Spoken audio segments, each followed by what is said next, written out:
and didn't want any more. Right. Incredible. Wow. Well, how did the war end for you? Did your tour end before the war?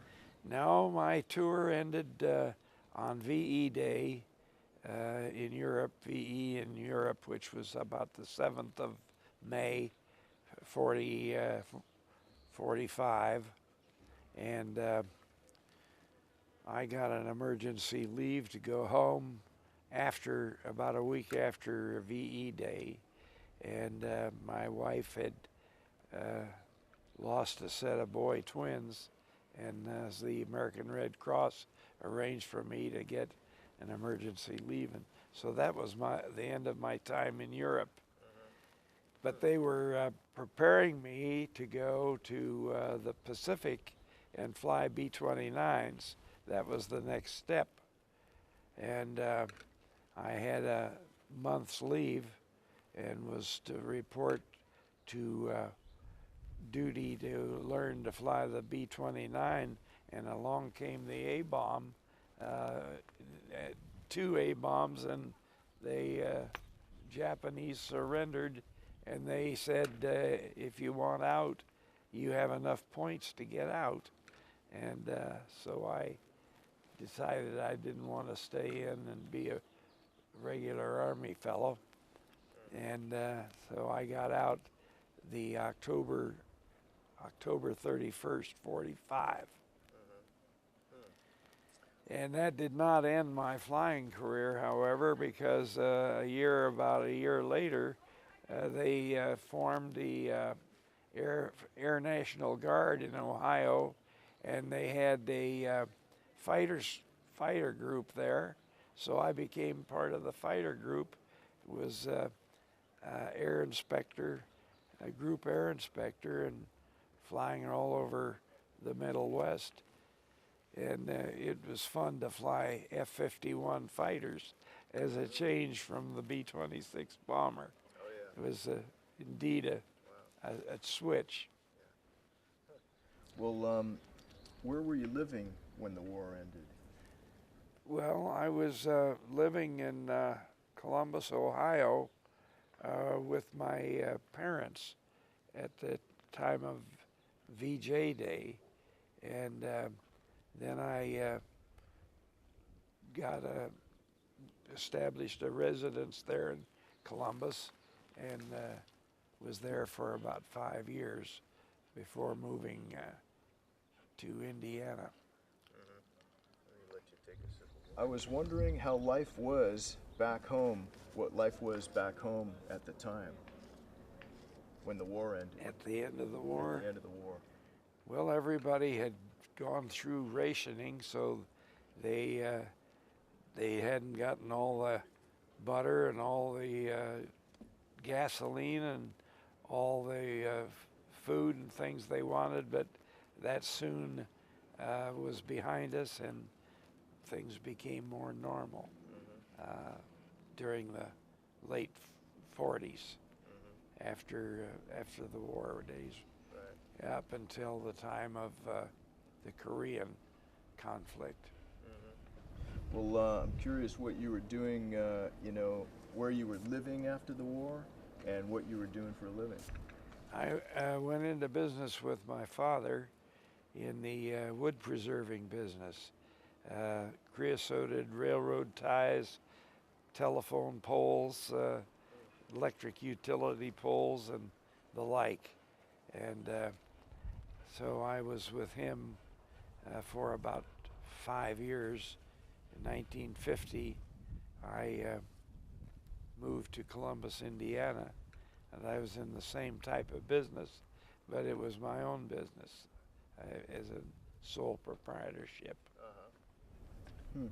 Well, as far as how patriotism has changed over the years, I was wondering, what are some of the changes that you've seen in the United States as far as patriotism and how people feel about their country?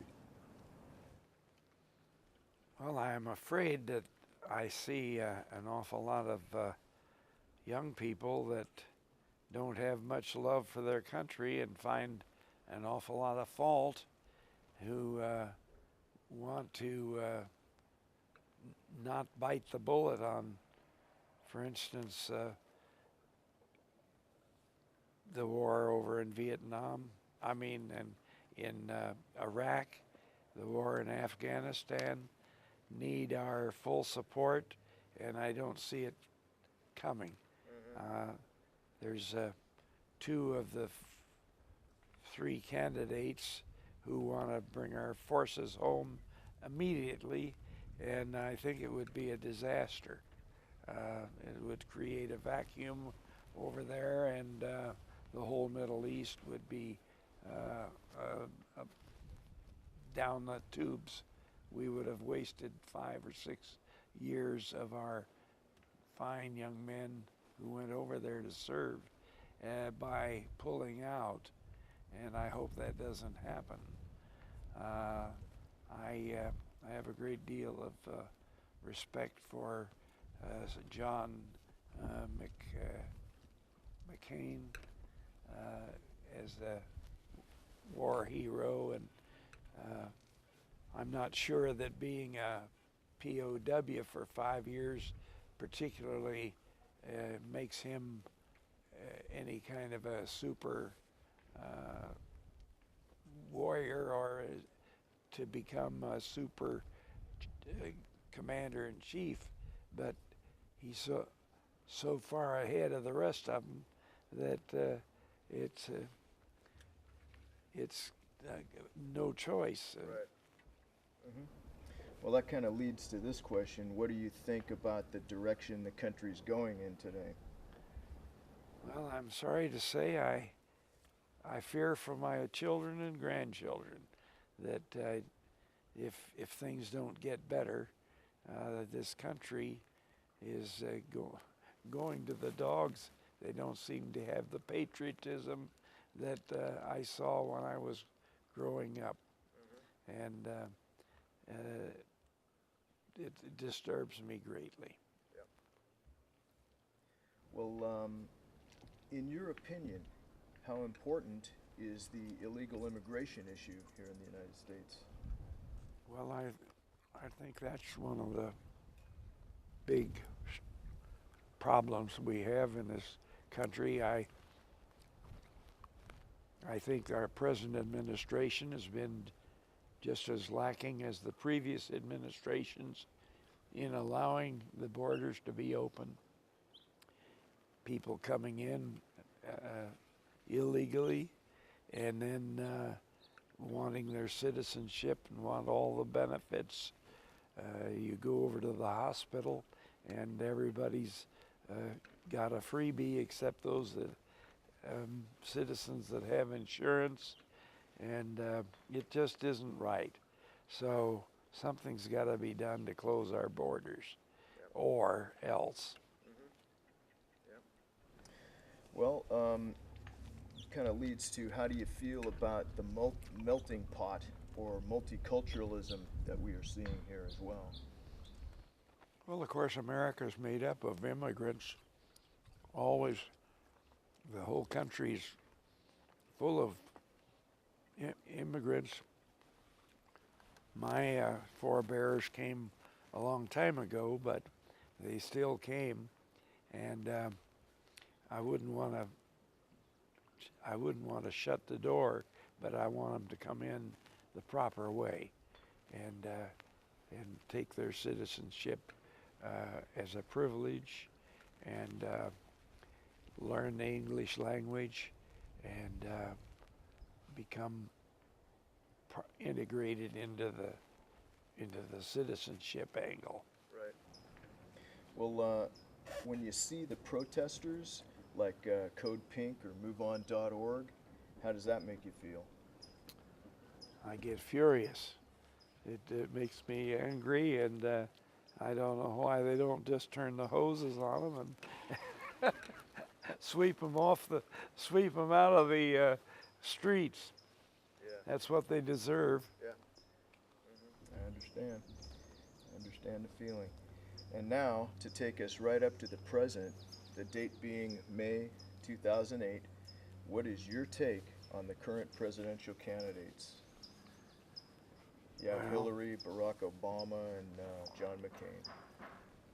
well, I was amazed at Barack Obama having belonged to a church for 20 years and listening to the garbage that came there and not protesting it or not walking out and saying this isn't for me. So it makes me wonder if down underneath he sympathizes with that view.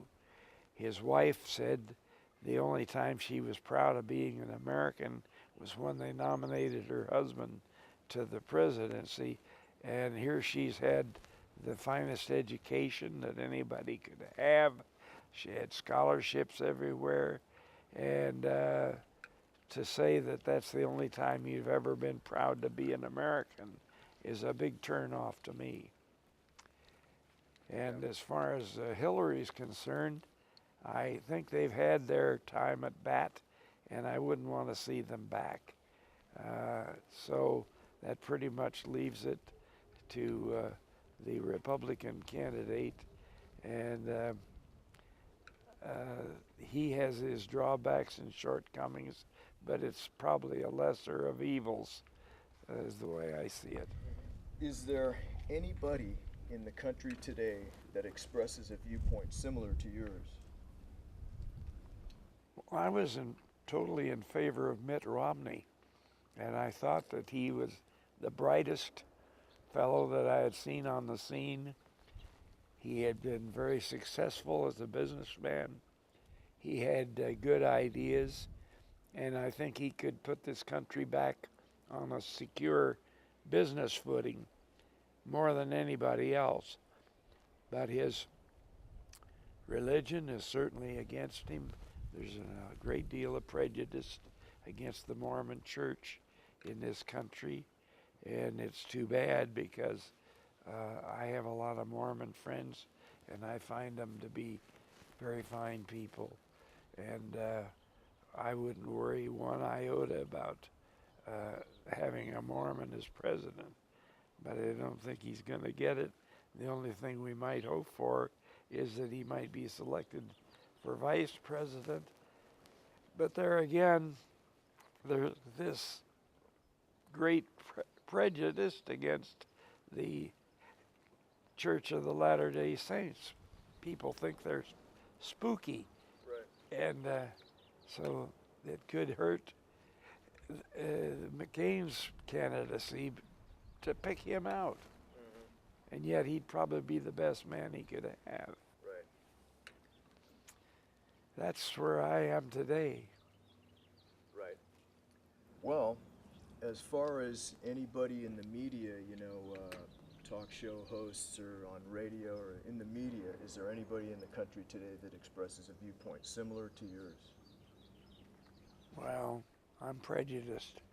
I pretty much watch the Fox network, and I like the people they have sitting around the tables and discussions. A lot of my friends don't agree, so we just agree to disagree.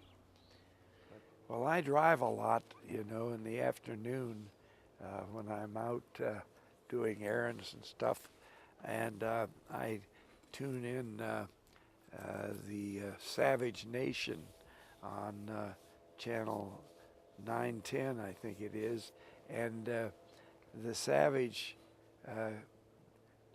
he likes to be called Doctor.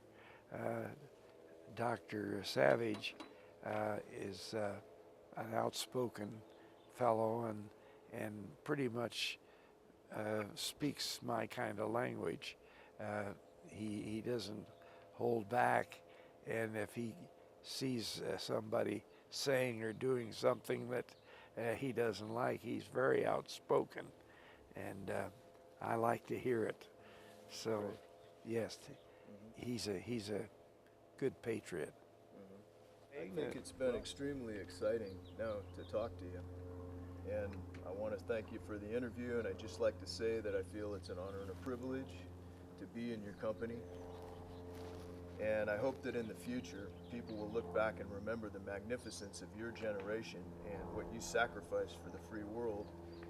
And I also hope that they will hold that as a standard for future generations. Thank you, Bill. Thank you very much. It's been a pleasure. And I might say that I don't consider myself a hero because I had a lot of other fellows that were more deserving, but most of them are gone by now. Yeah. No, not many left. Right. And it's a missing generation now. Yeah. Well, thank you.